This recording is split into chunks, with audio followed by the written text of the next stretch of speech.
6, Leizer Welbel, March 30, 1995. So you worked there for 6 years. I worked there for 6 years, Then we decided to go to America. First of all, to say the truth, we get some money from America, from your sister. We get money and clothes, packages, My brother sent some little bit money once in a while, He never went to Israel, your brother? No. And that was going to America. Anyway, I was 11 years in Israel, We have a good friends over there, very good friends, I tell you, the social life. It was very better like in America, You can't get it. We was friends. All of them was good friends, Were they all survivors?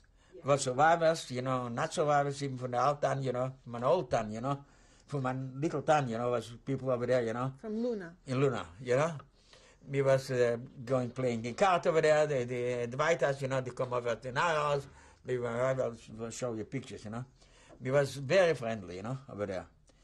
And I like Israel because it's a Jewish country, a free country, And I got the salary what I get, I get salary like any from any unemployment, in the government I get the same salary, in the store over there. When I was assistant manager, It was not too much. No, we was not starving. Little by little, we bought already a little house, a condominium, whatever it was. And it was not so bad, Now what is, I want to go because my wife had 2 sisters over there and a brother, and I got cousins, I want to go to Israel. That's why we left to Israel, Then I said to my manager, do me a favor, you talk to the main people who are up in the store, the army store, As Leizer's not good anymore. They get lazy, They're not good. I want me to fire me. Because you wanted to come to America. Yes, because I get maybe, I don't remember how much, I get a lot of money, for the 6 years, It was like pension money. Like pension, Say when they take $2 from me, they every check, they put $2, I guess, double. I got about $6,000, I think, 60,000. I don't remember. Anyway, to fire me, I was scared to death. Now I'm stuck. I can get another job, What am I going to do? The meantime, your sister sent me a pickup truck, And I got already so many years, I got cloud, I can get work with a pickup truck, To take people to work and back. Put some two seats over there,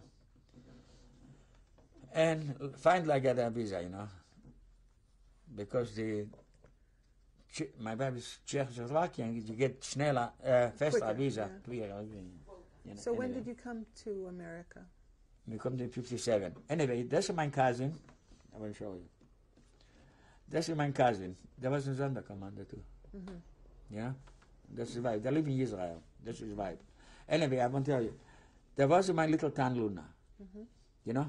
A year ago to 2 years ago, And I want to go to Luna, my wife too, I want to see the little town, where I lived, where we were born, What happened with my house, what happened with the meal, everything we want to see. Now they tell me when I was in Israel, they was in Luna, nothing there anymore. Not the house, not the meal, nothing. They said, oh, And there was on the cemetery, My aunt passed away a year in 37,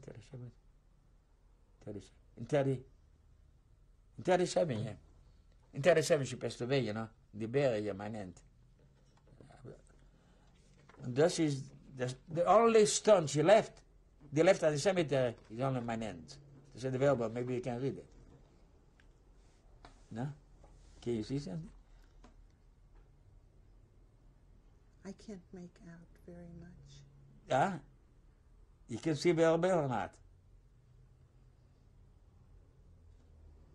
Give the verkeersregel. No, but we'll look when it's time for the pictures. Yeah? Is there anything, any story that I didn't ask you about that you want to say? Any last thing you want to say? I don't know. When you start to ask me, I can answer you now. you know. I'm not, my brain don't work too good anymore. What would you say, I mean, after what you went through? After what you went through in the concentration camp and in the other wars, did ordinary life seem strange to you? The life in the camp was so different from anything else. How did you? The camp? How did you adjust after the concentration camp to other life? After the concentration camp, you know. It was another camp, you know. It was my camp, you know, was refugee camp, you know, was in UNRWA, you know. Yeah. We was friends over there, you know. We was, you know, from concentration camp, from another camp, you know. We come together, you know. We was adjusted, you know, and then we come to Italy. In Italy, yeah.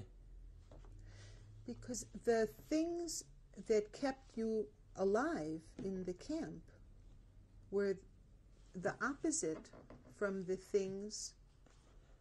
No. Organizing is not something you're supposed to do in civilian life. No. We adjusted, everybody, you know. To the wars, you can adjust it very fast, you know. It's good, I mean, you know. You can adjust it. You still have freedom, you know. Nobody got with a rifle after me, the German Shepherds, you know. There's a different story, you know. Why do you think you survived? Why do you think you survived? Why I survived? Yeah. You think it was God, or you think it was just No. crapshoot, or? See, no question about it, you know. Why? You know, why I survive? Why? I want to survive. Everybody want to survive, you know. Now, but the Sonderkommando are better, you know, with the food. This is the main thing, you know.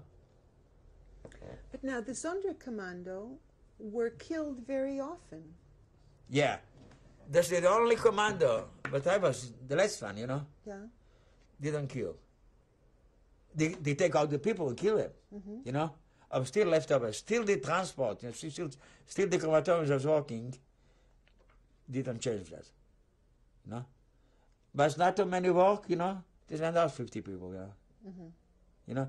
They need more, bring some fresh 50 people, you know, in. The out work, you know, the old people, you know, was already, you know, stable over there, you know. You know, kill us. Do you have any message you'd like to give for your grandchildren or your great-grandchildren? To what to do? Something for them to remember from all of this you went through. I live in the house. Message. Yeah. What kind of bird I can leave? Nothing. You know. Anything you want to say to them about? Didn't know, you know, now my wife have a speech, you know, maybe you see this, maybe I had it, you know. Maybe you see the tape, you know, Yeah. in the school. You know, to the grandchild, you know. She won't have it, the grandmother, you know, to talk to the people in the school. There's always I can go and talk, but I'm gonna talk. I don't know how to talk. She did the talking, you know. My kids know, say David know, you know, my past. David tell me with his kids, and that's his. That's the whole story. Thank you for sharing it with us. No, we come over to the United States was not so good. Yeah. No, we don't know nothing, we come up without money. We don't speak English, not me, not my wife. We come to your sister in San Francisco, you know. And your sister took you to school. After 3 months, how long you was in school? Huh? 2 months. 2 months. She's very good, you know, in school, you know. In 2 months, she started to talk already English, you know. And how to read a little bit, you know. Even in Israel, when we come to Israel, she never know a Hebrew word, you know. Never know a Hebrew word. She don't know what Aleph and what Bet is, you know. She learned by herself, you know. She read a Jewish paper, a Hebrew paper, you know. I know how to read and write, you know. She never know.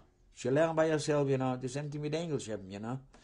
They ask you, some guys over there was a year in school already, didn't know so much as, you know, in 2 months, you know.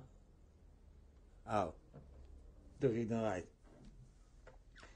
And what to do here, you know? We was in a bed chair here. We were sleeping, me and the two kids were sleeping on the floor with one blanket only. We rented an apartment already, you know? In San Francisco. No. In We left Chicago. San Francisco after a couple of months. 3 months was there. 4 months. We left over there, you know, because my brother said, come over here, come over here, come over here. I don't know what to do over there, you know, I don't have any friends over there, you know. The sister cannot do too much, you know, she can't do much. She can't keep us, you know. Stay how long you want. You have food and you have clothes, she gonna give us everything. Now what I use, you know. So the end I have to stay on my feet by myself, you know. I come over here, my brother protect me, you know. They said, you know, I know a guy that was a survivor too, you know. There's a laundry business, dan make a nice living. What's in the laundry, you don't have to talk. Draaien, wash and dry, that's it, 2 years to work. You learn this, you know. Anyway, we get some money for Germany by $2,000, no? Yeah. $2,000 we get from Germany. She get it, I get it, I don't know. We're gonna buy a laundry, you know. I never see a laundry, I never see a washing machine. What am I gonna do in the laundry, you know? She speaks already a little bit English, you know. Fine, short van die storm, we bought a laundry. We bought a laundry a year ago.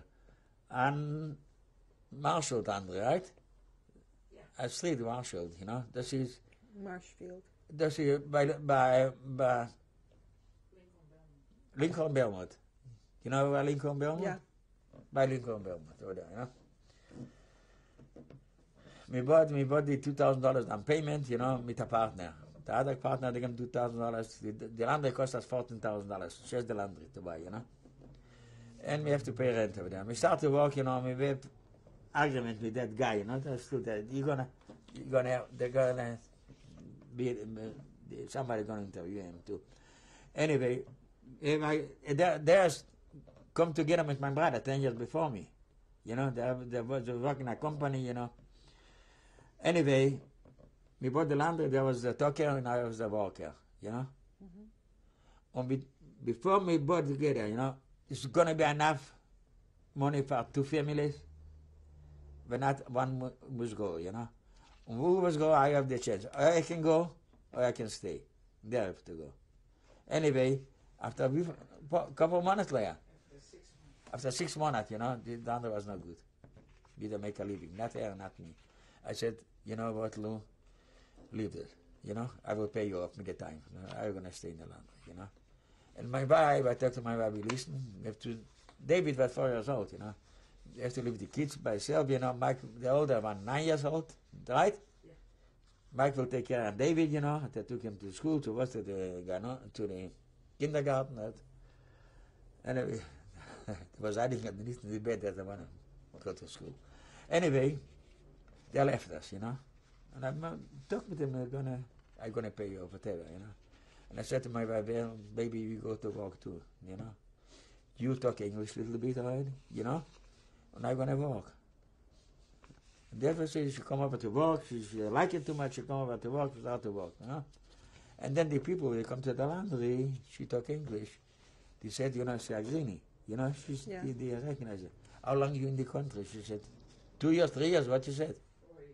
4 years. She said 4 years. But 4 years you talk English, she said. She speaks English already, you know. She's not so dumb. You know, they was wondering, you know. 4 years you speak English, you know. She speaks slowly, you know. Anyway, mid the time, you know, was the war broke out in Vietnam, no? We started to get work, you know, because the guys, you know, they was drafted, you know. The woman was working, you know, they didn't have the time to make laundry, you know, to come over with the laundry, you know. We used to do the laundry. We used to make $1. We didn't get rich over there, you know. We save each penny, you know. And we're working for 24 years, 5, no? 23. What? 23 years we working in the laundry. Me and my wife, you know. Your boys grew up. What? Your boys grew up. Boys grew up. And they got finished married. School. They got married. No, they got married. We still, no. Yeah. David not. David was staying there. The older one was married, you know. And David was with us. How long they was with us? They was living here, no? Yeah. Huh? Until he got married. Yeah. Okay. 12 years ago. 12 years. No, 14 years, David. 15. Maybe. How long you was married? Okay. Let's bring them in. Okay. Okay, I'm rolling. Okay, Leizer, Yeah. please introduce these people to us. Who are these people? This is my baby, David. This is my wife, my lovely wife. Was kunnen we nou zeggen? Your lovely wife, Leah. Leia. Wezen. For Elaine. Elaine. This is David. Okay. Very nice boy. I like him.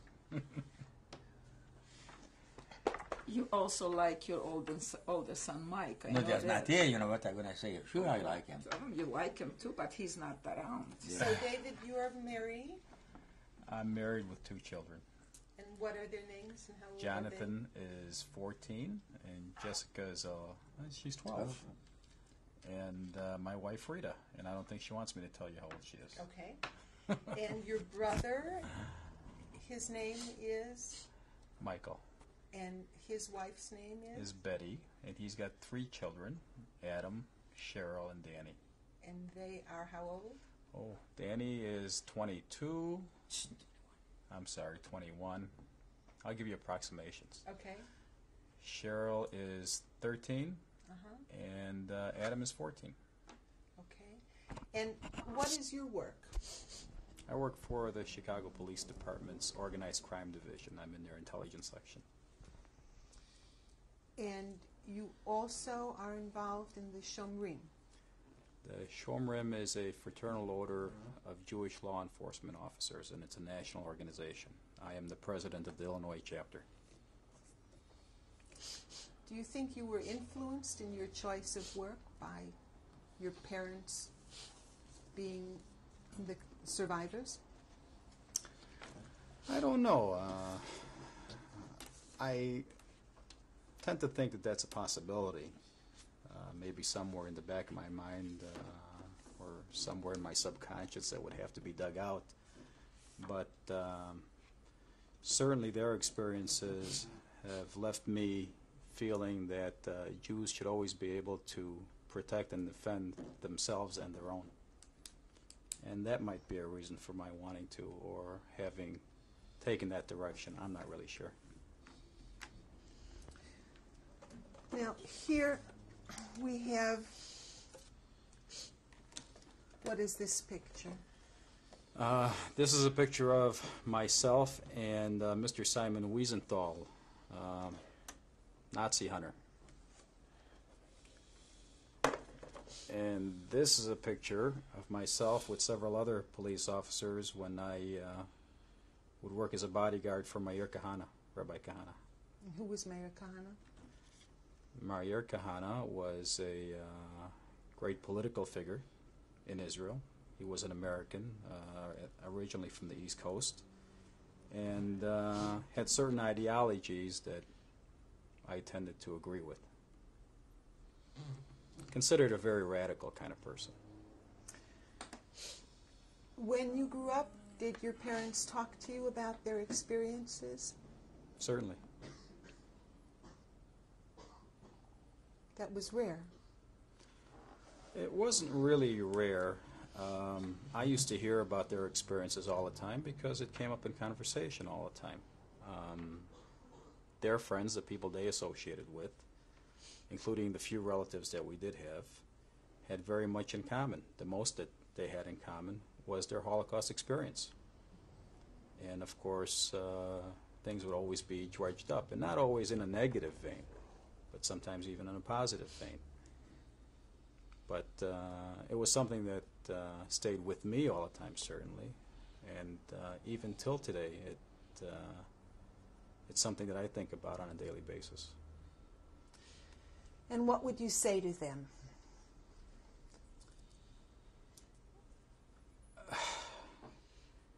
Well, it's certainly not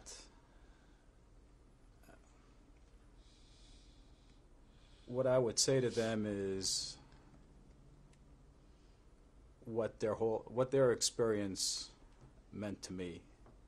And I think their experience really brought the family as a whole closer together.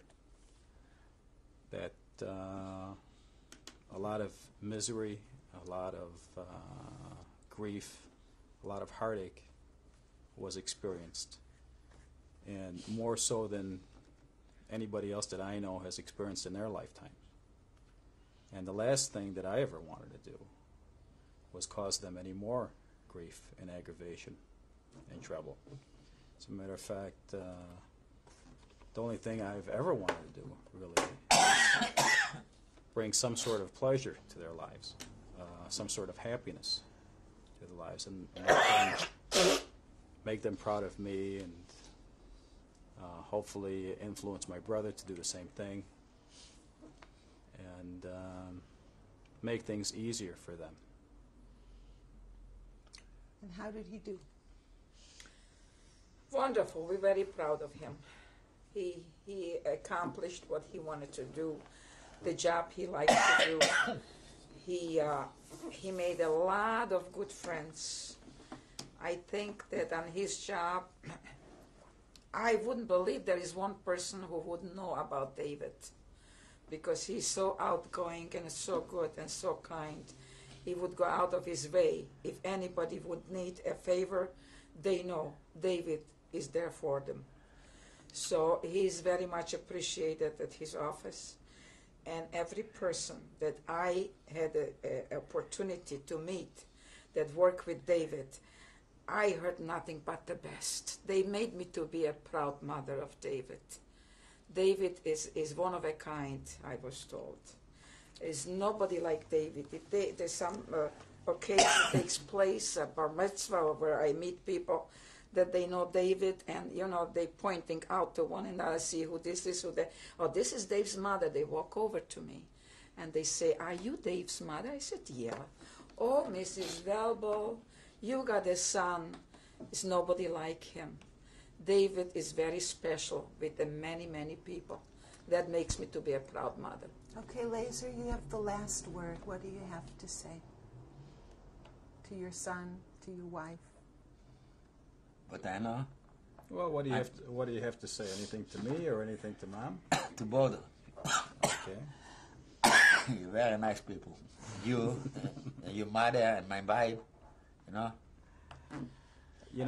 Let me say something. You say. Being a child of Holocaust survivors is a special group within itself, a special group of people that have something in common, obviously, that their parents are survivors. But as I said before, there's not a day that goes by that you don't think about it, that you're not reminded of it, that you don't look at your parents and you don't see the blue tattooed numbers on their arms, that you don't know those numbers by heart. I have something that I've never told my parents before, which is a reoccurring nightmare, that God forbid the day comes when my father especially is no longer with me, that I wake up with his number tattooed on my arm as a number that is kept alive, and it keeps going. And again, it's just something that stays with me. It's something that's buried deep into my subconscious, and something that we'll live with. And that's what. And it's not a pleasant thing. And that's what the Holocaust has done to us as children. So it not only affected them, but it affected us. And I think through my feelings and through my teachings to my children, it'll affect them as well too. Certainly it'll be diminished because of generation losses, and the feelings might not be as strong. But I want to instill that feeling in them, because if we forget the past, we're doomed to relive them. I was going to say that whenever David had a chance to talk in public because of his job, so he had several speeches, never happened, David would forget to mention my parents. These are my parents that I'm proud of. They are Holocaust survivors. And what has happened in Europe to the Jewish people, he compared it to the freedom we have in this country. That there's freedom of religion. The freedom we have here, we don't know how to appreciate, because I remember what my parents been through in Europe about this Holocaust, what they have to survive because of their Jewish faith. And he was proud to say that in public. Always mentions his parents, never missed, and very proud of his parents. So that made me to feel very happy about you, David. Thank you very much for sharing with us. Okay. The people on this picture is my husband's grandparents, grandfather and grandmother.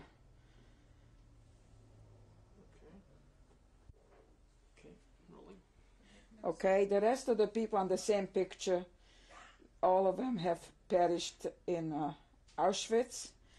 The only one, a survivor to the left, the little girl, she was that time a little girl. She came to America in 1912. So these are the ones And the who rest- died from carbon monoxide. The two only grandparents, the grandfather, grandmother died from carbon monoxide back in the old country. The rest of them died in Auschwitz. Okay, this document we have received from Auschwitz after we've been visiting Auschwitz and reported in the office as a survivor. And given my husband's number on his arm, they found out that this was a document that the Germans tried to destroy. On the bottom, it's burned. It's partially burned, but it saved from the fire by the Polish people and kept in their files. The number there, 8982, is the number that my husband carries on his arm the rest of his life. That was not only his number, also his name while being there. For the Germans, they tried to destroy evidence and burn all the documents. This one file they didn't manage to destroy. And this is the registering card when my husband arrived to Auschwitz, Birkenau, December the 8th, 1942.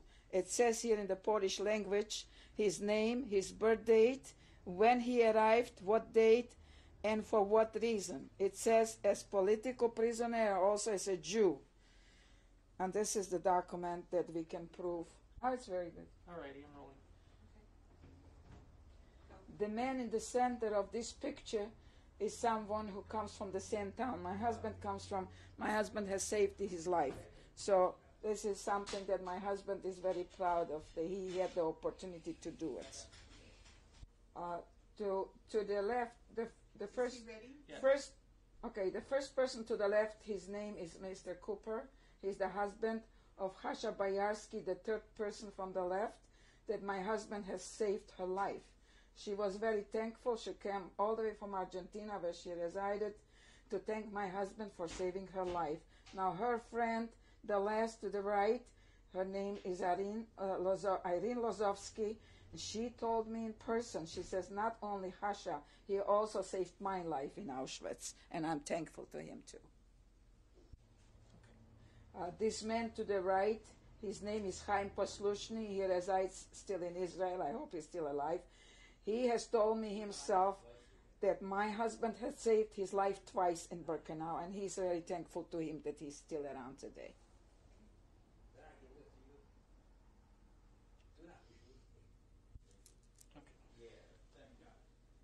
The picture to the right is my husband.